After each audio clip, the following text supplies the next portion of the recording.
An einem Fass sind zwei gut unterwachsene, vollblütige Münchner vor Anker gegangen. Ältere Herren.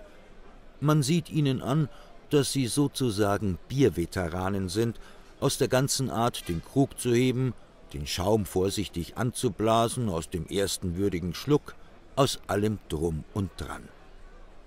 Der eine nimmt wie einen köstlichen Schatz aus der hinteren Rocktasche einen Radi heraus und wickelt ihn mit fast zärtlichen Fingern aus dem Papier, hebt ihn am Schwanz in die Höhe und lässt ihn voll Wohlgefallen ein wenig baumeln.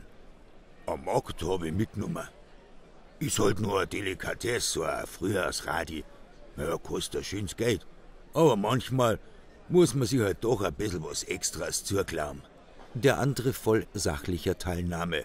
Ja, jetzt sind's am besten die Jungen. Die haben halt nur den richtigen Saft, den feinen Biss.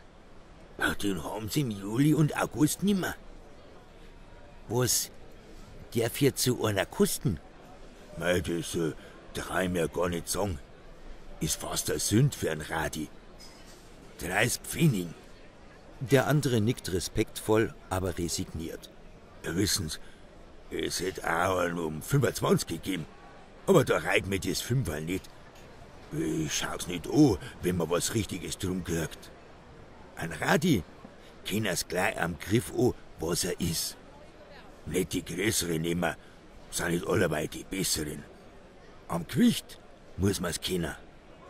Ein Gefühl muss man halt haben dafür. Der Frühjahrsradi.